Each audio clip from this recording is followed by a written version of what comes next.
Every city in America has killers lurking in its criminal underworld, but the question often is, which city is the deadliest? Chicago is America's third largest city, but in total homicides it has been the clear number one for over a decade now, while recording over 500 homicides every year since 2016. During this same time period, the city has become infamous for its gang rivalries made famous by the drill rap culture, with some of the city's most dangerous neighborhoods having been locked in multi-generational street wars, with names like O Block, 63rd, and No Limit becoming globally known through music and media. But in recent years, some of these street beefs have crossed state lines, with Chicago factions like Lil Durk's OTF crew becoming locked in a deadly feud with Youngboy's NBA camp and its affiliates, a rivalry that so far has claimed several high-profile lives. Which naturally brings us to another city, one that couldn't be more different from Chicago in size, culture, or geography, yet it mirrors it in two key ways: its relentless cycles of violence and its extraordinary output of musical talent. I'm of course talking about NBA Youngboy's hometown, Baton Rouge in Louisiana, which despite its small size has produced an incredible number of popping rappers. Besides the NBA camp, you've got legends of the rap game like Boosie and Webby, more recent superstars like Kevin Gates, fallen street legends like G Money and his homie that made it, Fredo Bang, or the youngsters really living it like True Bleeder and Real Bleeder, and there's many others that I don't have time to mention. And unfortunately, while Baton Rouge may be nearly 10 times smaller than Chicago, when it comes to per capita homicide rates, it routinely ranks near the very top in the entire country. And whilst most other dangerous cities have actually seen significant decreases in homicide rates in the past few years, including Louisiana's biggest city, New Orleans, and Chicago, Baton Rouge has very much continued on the path of death and destruction, the murder rate remaining stubbornly high. But how did a northern metropolis like Chicago and a small southern capital like Baton Rouge both become breeding grounds for some of America's most dangerous streets? Well, today, in this first installment of the America's Deadliest Cities series, we're taking a look into these two cities to understand how two completely different places ended up telling the same story. If you want to watch my videos uncut and extended, go to patreon.com/traplawross, where you can get those for just $2. Also, you can now watch my new drops on Spotify, so go search me there. Here's the video. Baton Rouge carved out its own reputation in recent decades, producing a new wave of street legends through raw, unfiltered violence that has shaken the city to its core. At about midnight on October the 21st, 2009, someone fired 6 bullets from a 9mm handgun through the front window of a house on Vermilion Drive in East Baton Rouge, hitting fatally 35-year-old Terry Boyd and wounding another. Boyd, also known as Black, had only been home for a month before his death, after completing a 5-year stint at the Winfield Correctional Facility in Kansas. According to later online rumors, he was a well-known gangster and killer in Baton Rouge, meaning that there were likely many who would like to see him dead. But this wasn't just any street murder. This was the work of someone who would become one of the most notorious figures in Baton Rouge's underworld, a teenage hitman whose story would eventually make national headlines and almost destroy the career of one of Louisiana's biggest rap stars. His real name was Michael Louding, but in the streets he was better known by the name Marlo Mike. Louding's nickname came from The Wire's character Marlo Stanfield, the fictional Baltimore drug kingpin known for his ice-cold demeanor and ability to eliminate enemies without leaving a trace. It was a fitting comparison because the investigators would eventually get Marlo Mike to confess to 6 separate murders that he had allegedly been part of within just a 14-month period during 2009 and 2010, including a rapper known as Nussie, real name Chris Jackson, who had been in a fierce rivalry with the Baton Rouge legend Lil Boosie, real name Torrance Hatch. For example, Nussie had called Boosie a rat in his 2008 song Street Gossip, while online rumors have even claimed that Nussie had killed 3 of Boosie's friends and then taunted Boosie with a t-shirt saying RIP,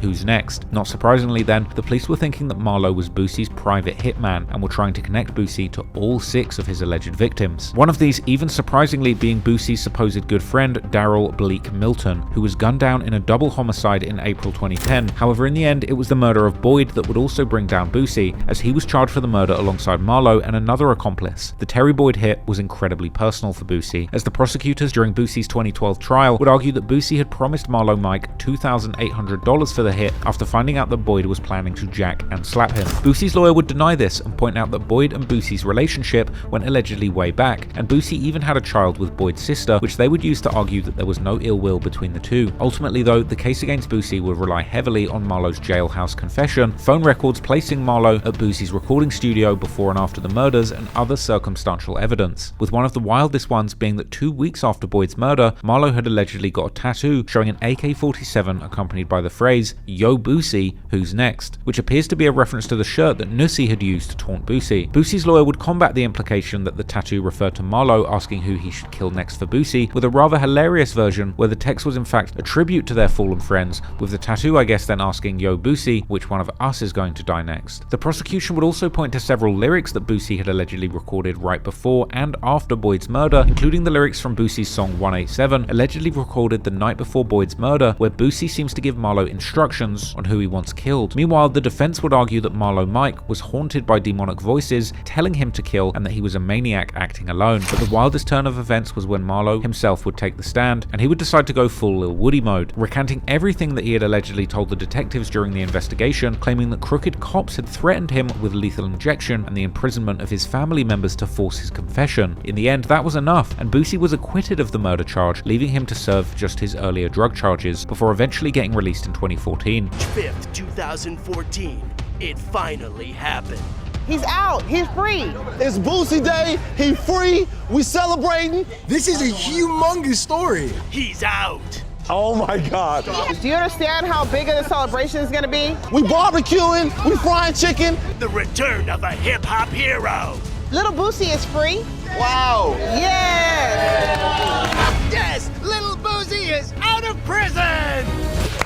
Who's Lil Boosie? However, Marlowe Mike wasn't so lucky, and in his own trial in 2013, he was sentenced to life in prison for Terry Boyd's murder, the jury this time seemingly believing the prosecution's argument that he was indeed a cold-blooded hitman who had been killing people like it was a sport. Years later, DJ Vlad would ask Boosie about Marlowe and the reasons why he got convicted, with Boosie saying how Marlowe basically talked himself into prison by first confessing to the murders while the detectives had no real evidence to go on, as well as implying that Marlowe couldn't have been killing for him, as he also killed Bleak, who according to Boosie was his best friend. So apparently Mike has a tattoo that says, "Yo Boosie, who next?"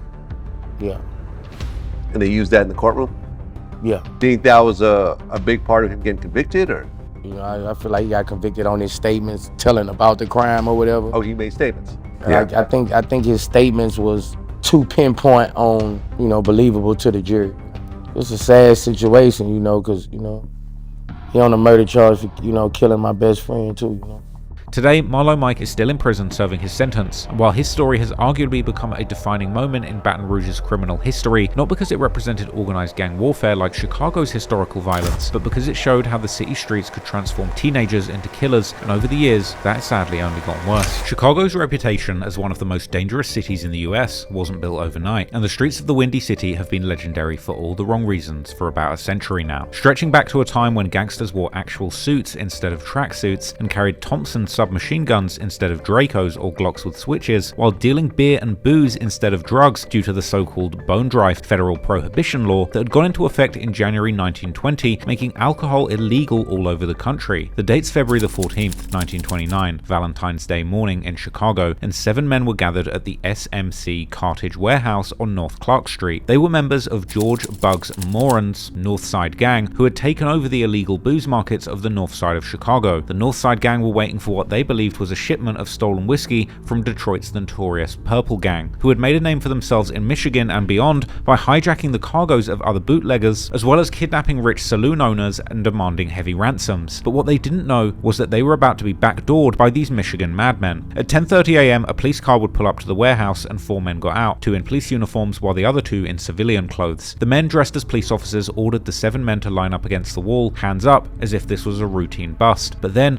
the men in civilian clothes would step forward with Thompson machine guns, one with a 20-round box magazine, the other with a 50-round drum, both opening fire and unleashing hell on the unsuspecting gangsters. When it was all over, 7 men were dead, riddled with bullets from some of the most sophisticated weapons that money could buy in 1929. The St. Valentine's Day Massacre would be known as perhaps the most infamous gang killing in American history, a symbol of Chicago's reputation as a city where organized crime operates with military precision. Al Capone, widely believed to have ordered the hit, was in Florida at the time, establishing the perfect alibi while his enemies were being slaughtered 1,200 miles away. Although the authorities would later find out that Capone had received a mysterious phone call only 20 minutes after the massacre, placed from the notorious Congress Plaza Hotel in downtown Chicago, which was allegedly used by Capone as the headquarters for his gang. That gang was the so-called Southside Gang, better known as the Outfit, which Capone had inherited from his mentor Johnny Torrio, who had stepped aside as the leader of the gang in 1925 after barely surviving a serious assassination attempt. Capone would become the most powerful gangster at the time, building a criminal empire worth millions of dollars by the time he was 30, and when the law would finally catch up with him in 1931, he would only end up going down for tax evasion, despite allegedly ordering the murders of numerous men and ruling the Chicago underworld with an iron fist. Meanwhile, the city's gang culture has evolved far beyond the organized syndicates of Al Capone's era, as modern Chicago has become known worldwide through the culture of drill music, where gangs and other crews like King Von's O-Block, FBG Duck's 63rd Street, and Lil Durk's OTF have become global brands off the back of their conflicts that were live streamed on social media, turning gang music into music industry gold. But while these homegrown gangs battle over blocks and reputation, Chicago has also become home to international criminal organizations that operate with the ruthlessness and scale of the Mexican cartels. It's December the 2nd, 2024, and a house party in Chicago's Gage Park neighborhood is winding down when multiple gunmen open fire on the crowd, and when the shooting stops, 3 people are dead and several others are wounded. The victims in this case are predominantly Hispanic, and the attack bears the hallmark of Tren de Aragua, a Venezuelan gang that law enforcement officials have described as MS-13 on steroids. What started as a gang of Venezuelan migrants has now evolved into a potent transnational crime force. Tren de Aragua, now linked to more than 100 police investigations across the country, and their influence is growing. News Nation correspondent Jorge Ventura tracking this criminal organization for us. Jorge, what are we learning? Well, Natasha, some officials have actually described Tren de Aragua as MS-13 on steroids, a reference to the infamous Salvadorian gang. Tren de Aragua is a Venezuelan prison gang which in large part was seen to be contained in South America, but now has spread its influence to here in the United States and operating in states like New York, Colorado, even Wisconsin, and where you are, Natasha, in Chicago. And according to some reports, have even been given the green light to open fire on American law enforcement. To put things into context and help understand why a gang like Tren de Aragua came to be in Chicago, let's first go all the way back to the beginning. The 1980s were hell in Central America as civil wars were tearing countries like El Salvador, Guatemala, and Nicaragua apart. Villages burned while families fled with nothing but the clothes on their backs. And unfortunately, among those desperate refugees heading north were young men who had learned to kill before they had learned to drive. Known for its large Hispanic population, Los Angeles became the destination for many of them, but the city's Mexican gangs weren't rolling out any welcome mats, and these Salvadorian kids found themselves in hostile territory, outnumbered, outgunned, and unwanted. So they decided to get organized. One of the largest groups called themselves the Mara Salvatrucha Stoners, and they were originally known for rather harmless activities like smoking dope and listening to heavy metal. But to survive in the dangerous streets of 1980s LA, only the tough are surviving. And already by the end of the 1980s, the gang had dropped the Stoners part from their name, and the group of heavy metal music listening outcasts had turned into a 500-member strong devil-worshipping army of killers. But while these gangs were born in the streets, the real training happened behind bars, and the American prison system became their finishing school, where their usual enemies like other Hispanic gangs suddenly became their allies against gangs of other races. The members of Mara Salvatrucha would eventually become aligned with the Mexican Mafia, one of the oldest and most notorious prison gangs, which earned the gang the right to add the number 13 to their name, this representing the letter M in the alphabet. And what had started as a group of refugee kids just trying to get by would eventually become MS-13, one of the most feared gangs in the world. By the 1990s, MS-13 had become a problem too big to ignore, and to solve this problem, the Clinton administration began to ship them back to where they came from. There was one fatal flaw in this plan: these countries were still in deep crisis, with enormous natural disasters, broken governments, and collapsed economies, and police forces that couldn't handle domestic crime, let alone an invasion of American-trained gang members. These deportees landed in countries that they barely remembered, with no job prospects and only one marketable skill. Within months, MS-13 would rebuild itself, bigger and better organized, and now operating across international borders. While American politicians may not have realized it at the time, they had exported a culture that was tailor-made to take root in Central America, a region where scarred youth lacking hope, opportunity, and state support would end up finding power, identity, and purpose in the gangs. Tren de Aragua, a gang born in the Venezuelan prison system, has now become one of the latest examples of this transnational powder keg that America helped to create. And now, the gang has seemingly taken Chicago by force. We have 8 victims that we're going to solve this crime and find the individuals that are responsible for this heinous, terrible incident. That's what Chicago police told us back on December 2nd, the day of a mass shooting at a birthday celebration. at a Chicago lawn house party. 3 people died.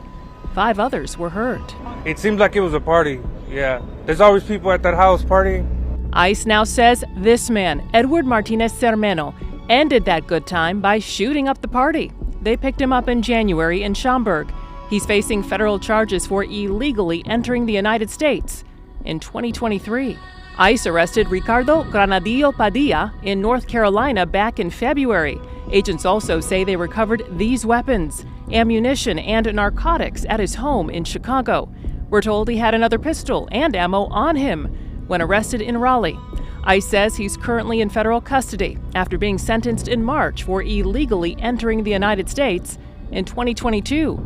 ICE officers also arrested these suspected members of the Tren de Aragua gang. But the arrival of Tren de Aragua in Chicago is also part of a much bigger story that began to take shape in 2022, when many southern states began sending busloads of migrants to northern sanctuary cities, including Chicago. By the end of 2023, the situation had gotten out of control, as about 20,000 migrants, the majority from Venezuela, had arrived in Chicago with no place to go, and with over half of them living in city shelters, while thousands also living outside around places like the police stations. Soon, these migrants with connections to gangs like Tren de Aragua would allegedly begin to raise hell in Chicago, even supposedly going to war with the existing gangs in the city, with both social and traditional media capturing these alleged incidents. Mr.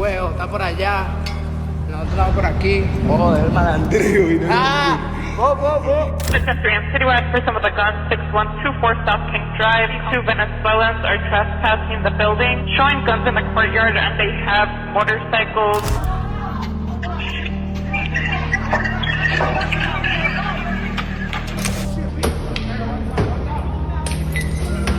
Breaking right now, a migrant is dead after a shooting outside the Gage Park facility. Alderman Ray Lopez confirmed the 28-year-old man died from his injuries. Police say he was on the sidewalk when an unknown car pulled up and someone inside that car fired shots at the man, hitting him in the head. They walking around with machetes. It's like they trying to take I don't know what they doing, man, but they robbing people, they shooting people on the red lines, they kidnapping people, like they finding women in trash cans and garbage bins and shit. Like, I was walking towards the Sears Tower and they said, monta way. And I was like, no, I don't want no weed or none of that. And then they followed me and try to rob me. Like, I know a robbery, man, I used to do it. Like, most of the spot news in Chicago, it be immigrants killing immigrants, like. They get crazy. Corey Rogers was a Blackstone gang member for years. He drove us around the south side and showed us areas where he said Tren de Aragua and other criminal gangs are setting up shop and what he called showing the flag, which means brandishing their weapons in front of like a housing project.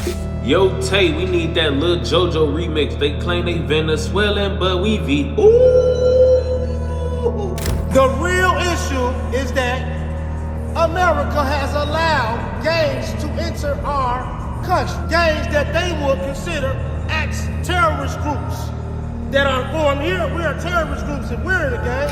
They let terrorists in our country. However, there's of course also another side to the issue, and just like MS-13 had been used for years now by politicians to argue against certain kinds of immigration policies, Tren de Aragua has simply become the newest selling point to use in the political information war zone, making it hard to know to what extent these gangs are actually operating in cities like Chicago. Nevertheless, in January 2025, ICE would launch Operation Safeguard in Chicago, conducting raids that resulted in the arrest of at least 100 people in the Chicago area. Organizations that support immigrants say they've received reports of ICE sightings in Northwest Side neighborhoods, including Hermosa and Albany Park. The launch of Operation Safeguard involved multiple federal agencies. And this is only the beginning. Last week, there was discussions that there are up to 2,000 targets in the city of Chicago alone, which means this will not be the end by any stretch of the imagination. 15th Ward Alderman Raymond Lopez supports the raids. He understands the concerns and fears. We also know that there was an opportunity for collateral captures, and there are some concerns that we may have had a couple of those as well. But that is exactly what I and a number of my colleagues were trying to avoid when we wanted to amend our welcoming city ordinance, our sanctuary laws, to limit the opportunities for collateral captures. ICE reports 1,000 arrests nationwide this weekend. President Trump's border czar Tom Homan and acting Deputy Attorney General Emile Beauvais were in Chicago Sunday to oversee the operation. Homan previously declared the city ground zero for the largest immigration crackdown in the country's history. I'm here on the ground with this team. That ain't happening. As raids like the ones in Chicago have continued to spread all over the country, they've also caused massive counter-protests, largest of them in the majority Hispanic Los Angeles, fueled by claims that ICE has targeted not just known criminals, but everyday working people. For now, it remains to be seen to which extent new gangs like Tren de Aragua will even find a permanent foothold in cities like Chicago. But while the migrant gangs raise hell in Illinois, back in Baton Rouge, the cycle of violence continues in a more personal and equally deadly way. And nowhere is this more evident than in the ongoing conflict between two of the city's most notorious gangs, a war that traces back several years at this point, but would become famous after another high-profile murder would shake the Baton Rouge rap community in 2022. It was February the 25th in the Mall of Louisiana, one of Baton Rouge's busiest shopping centers. 18-year-old rapper True Bleeder, real name Dante Dorsey, was hanging out with his crew, including his brother, Co-Bleeder, the young rapper who had been gaining traction on Spotify and YouTube, with his final music video Soul Survivor dropping just 3 days before this. Co-Bleeder sensed something was wrong. They'd been at the mall too long, and he told his brother it was time to leave, but True Bleeder wasn't worried about the situation and took his time. While we in the mall, while we in there, I'm telling all of them, look, telling them like, son, you ain't got this who really want to do us something, son. Like, you ain't got to take this shit serious, and we've been in there too long. Yeah. Unfortunately, that decision would cost True Bleeder his life, because as they left the mall, a car pulled up and opened fire in broad daylight, but True Bleeder fought back, jumping out of his vehicle and returning fire at his attackers. But when the shooting stopped, both he and his friend, 19-year-old Clifton Lindsay, were dead. True Bleeder's murder was the latest casualty in a war between his crew, the Bleeders, and their rivals, the Vultures. However, it had deep roots. True Bleeder's brother, Camone, had been killed years earlier in a shooting at a birthday party, sparking the formation of the Bleeders. The Vultures, meanwhile, had connections to NBA YoungBoy's crew through members like Ben 10, and when Ben 10's cousin was killed in a drive-by on Interstate 10, the Bleeders wasted no time celebrating their enemy's pain, dropping Gator Pack, a diss track that mocked the murdered man. After True Bleeder's murder, that celebration was returned in kind, with Ben 10 posting videos listening to True Bleeder's last song while mocking his death at the very mall where he lost his life. Deep, you heard me? So I sent Nell through some shoes. He got like, no, I got Tay with me, cause I can't go out like the other boys. You heard me? Fake. What's Sam, gangster? Yeah, that's who I am. I ain't on location in that, man. Being pussy in the mall.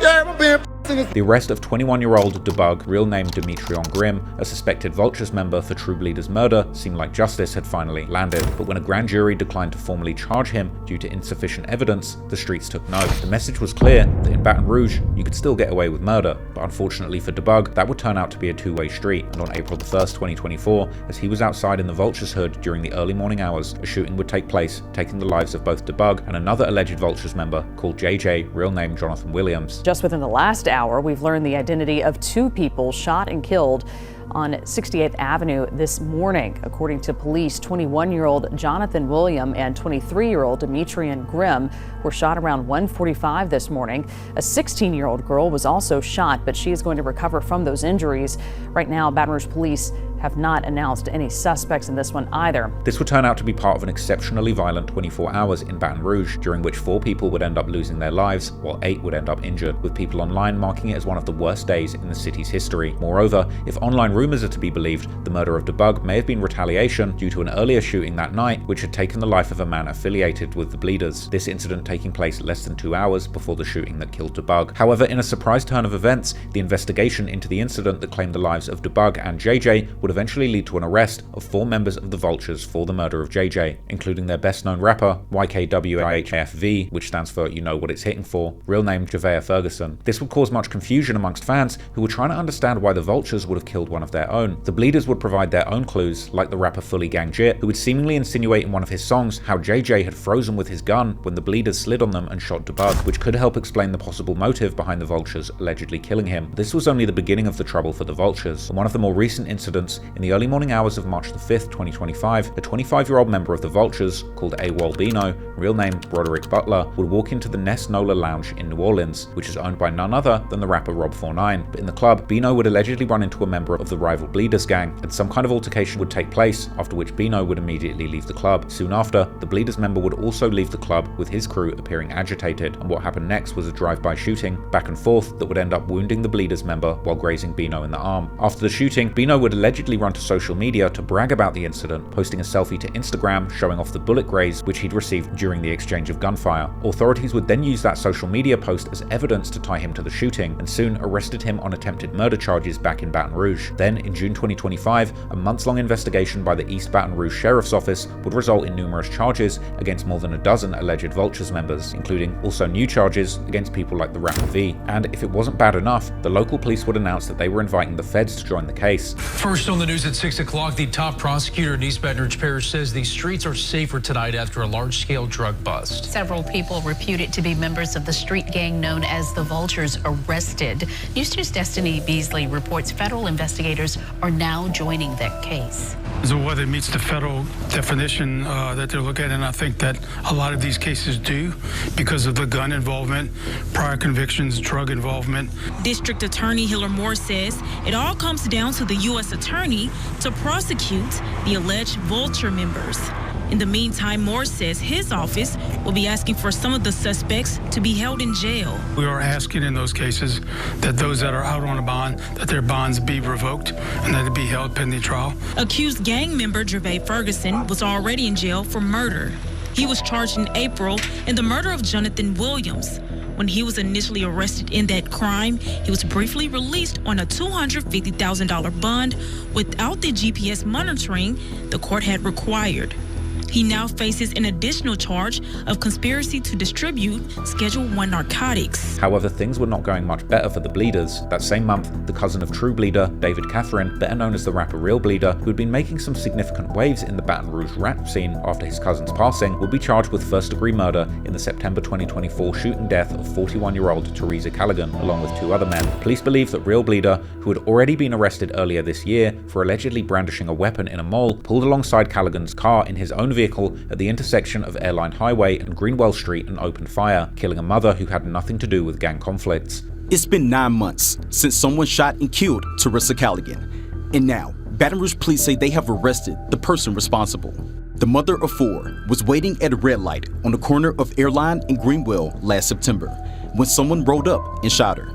Investigators believe David Catherine, also known as Real Bleeder, and a known member of the Bleeders gang, was the shooter. The self-destruction on both sides of this beef has been nothing short of astonishing, with the rappers on both sides, Real Bleeder and V, having gotten once-in-a-lifetime opportunities to break out of the dangerous gang life of Baton Rouge to successful rap careers, only to both end up locked up on murder charges. But at least the gang members usually know the risks as they step into the world of kill or be killed. But for some ordinary people just trying to live their lives in these cities, there's no choice, because lurking in both Baton Rouge and Chicago are predators hunting victims who never saw the danger coming. It's September 24th, 2001, and a 41-year-old woman named Gina Wilson Green has just been found murdered in her home on Stanford Avenue near LSU. She had been and strangled to death by a monster who would terrorize the city for years. 8 months after Green's murder, another woman's body would be discovered in her townhouse on Charlotte Avenue. This time it was Charlotte Murray Pace, a 22-year-old LSU graduate student who also appeared to live just 3 doors from Green. Reports showed she had put up a hell of a fight against her attacker before tragically succumbing to her wounds. Over the next few months, it would become clear that something, or more accurately, someone sinister, was stalking the streets of Baton Rouge and devouring victims without mercy. Meanwhile, in Chicago, another predator had been hunting. On the night of April the 13th, 1996, 25-year-old worker Laura Ilaki would receive a phone call at home. The voice on the other end was familiar. It was someone she'd been seeing, someone she trusted enough to meet late at night. At 10 p.m, he would pick Laura up and they would drive to Wolf Lake, their usual spot. However, she had no idea that this would be the last conversation she would ever have, because the next morning her body was found floating in Wolf Lake. 3 months later, on July the 14th, another young woman's body was discovered in the Vermilion River, about 90 miles south of Chicago. And 3 weeks after that, the corpse of 22-year-old Lynn Huber was found back in Wolf Lake. 3 women in 3 months, all killed in cold blood, their bodies found dumped in waterways around the Chicago area. And the killers in both cities shared something disturbing. They didn't look like the monsters they truly were. They looked like the nice guy next door. In Baton Rouge, the killer had a simple playbook: charm, deceive, and attack. 3 black women between the ages of 35 and 45 would later tell police about encounters with this charming, smooth-talking stranger who knocked on their door and asked to use their phones. A man sometimes calling himself Anthony charmed his way close to 3 black females between the ages of 35 and 45 in Breaux Bridge. They say he tried to rape a Breaux Bridge woman last summer. She told police the handsome man was charming and asked to use her phone. But for Diane Alexander, that charm was a death trap, because when the man realized her husband wasn't home, the mask came off. Alexander was beaten, her skull cracked, and the suspect even tried to rape her. She said, "We laid on the floor. He told me to take my panties off. He whispered in my ear, 'I've been watching you.'" He beat her with the phone she'd offered him to use and tried to strangle her with the cord. Alexander was fighting for her life when her son walked through the door, likely the only thing that sent her attacker fleeing. But by the time investigators started connecting the dots, 3 more women were already dead. First, 44-year-old Pam Kinamore, who was kidnapped from her home just 3 days after Alexander was attacked. Kinamore's husband, who was out of town during the attack, would return home to find spots of blood on their bedroom rug with his wife missing. But just 3 days later, July 12, 2002, 44-year-old Pam Kinamore is reported missing. Pam has been missing since yesterday evening. We think about 9:30. She's a business owner in Denham Springs, and we know she worked till about 9:30. 3 days later, a survey crew would find her body just south of the Whiskey Bay exit. Tuesday morning, a woman's body was found. Scene investigators say the body fits Kinamore's description. And after examination, they confirmed that she had been beaten and stabbed to death. In the weeks after Pam Kinamore went missing, law enforcement had few leads. At the time, the murders of Gina Wilson Green and Charlotte Murray Pace were connected through DNA, but investigators didn't have much else. In November that year, another Baton Rouge woman, 23-year-old Trenisha Dean Colomb, would be kidnapped from her Lafayette home. Her belongings were found in Grand Coteau, near the cemetery where her mother had been buried just 7 months earlier. A hunter would find her body in the woods near Scott, Louisiana, 3 days after she was reported missing, and according to the autopsy report, she had died from blunt force trauma to the head. By March 2003, the killer would strike again, kidnapping his next victim, Carrie Lynn Yoder, a 26-year-old LSU biological sciences graduate student, from her apartment before brutally finishing her off. Initially, authorities would try and play it safe, claiming that Yoder's disappearance had nothing to do with the other murder cases. However, when her body was found in Whiskey Bay, near where Pam Kinamore's body had been discovered, it was clear that it had everything to do with the serial killer, and just like Kinamore, Yoder had been beaten and strangled to death. Upon investigation, DNA evidence linked all cases to the same killer. The quiet, friendly man who knocked on the doors and begged his victims to use their phones was actually Derek Todd Lee, a 34-year-old from St. Francisville, who would eventually be connected to 7 murders across Louisiana. When investigators dug into his background, they discovered an extensive criminal history stretching all the way back to 1984, when he was first caught peeping into people's homes. Almost 2 decades later, he was arrested for an attempted first-degree murder for attempting to kill his girlfriend at a bar. After the incident, Lee would also try to run over a sheriff's deputy with his car in an attempt to escape the police. At the time, he only got a 2-year sentence, which from the look of things wasn't enough to teach him a lesson, because after getting out, Lee transformed into the monster that terrorized Baton Rouge for years, assaulting and killing innocent women. This time though, there would be no way out. In August 2004, he was convicted of second-degree murder for killing 21-year-old Geraldine DeSoto and sentenced to life in prison. 3 months later, he was convicted of first-degree murder for the murder of Pace, and this time sentenced to death. However, Lee would end up passing away on January the 21st, 2016 from heart disease at a Baton Rouge hospital while still on death row. Killer Derek Todd Lee died this morning at a hospital. He had been rushed to the hospital earlier this week for medical attention, but because of HIPAA laws, no details were given out about what was ailing him. But while Baton Rouge's serial killer was an ex-con who had a known history of delinquency, the killer in Chicago was a man that everyone expected to follow the law. Andrew Erdiles graduated from high school back in 1982 and joined the Marines, serving with distinction at Camp Pendleton in California. After his discharge in 1991, he moved back to his parents' home in Chicago and worked as a security guard at a local mall, where he would enjoy great trust amongst customers in the family-friendly environment. But behind this respectable facade was someone who had been a cold-blooded murderer since he was a child. Andrew's first kill wasn't a person, it was a dog. He had beaten his family dog to death with a baseball bat when he was just 12 years old, telling his parents that the animal had been fatally injured in a fall. That 12-year-old boy would grow up to become a cold-blooded killer who would take the lives of 8 women across 2 states, leaving a trail of bodies from California to Chicago. He would commit his first human murder while stationed at Marine Corps Base Camp Pendleton, where he stalked 23-year-old communication arts student Robin Brandley and stabbed her 41 times, taking her life. 2 years after his first murder, he would shoot and kill 29-year-old Julie McGee with a .45 ACP caliber pistol before dumping her body in a ditch near Cathedral City, California. And 2 months later, Erdiles would find another target, 41-year-old Mary Ann Wells, whose body was later found by police in an abandoned warehouse. Over the next 8 years, Andrews would claim 5 more victims, perfecting his methods and growing bolder with each kill. One woman, however, would somehow survive his vicious attack and live to tell the story. On September the 27th, 1992, Jennifer Asbenson, a 19-year-old nurse, was running late for her night shift at a home for disabled children in California. She had missed her bus and was panicking about being fired when a man pulled up and offered her a ride. Didn't figure out the bus schedule, and I had been late a couple times to work, and so when someone pulled up and asked if I needed a ride, I had just missed the bus. I You know, I was young. I didn't think about the consequences, and who would ever think that the first person you take a ride with is going to be somebody, a serial killer, you know? He drove her to work and invited her to breakfast the next morning. However, Jennifer wasn't interested in his advances, so she gave him a fake phone number. When she finished her shift at 6 a.m., the man was waiting outside in his car offering her another ride. Since he didn't do anything threatening the night before, she accepted the ride. However, that decision would almost cost her her life. Came back the next morning.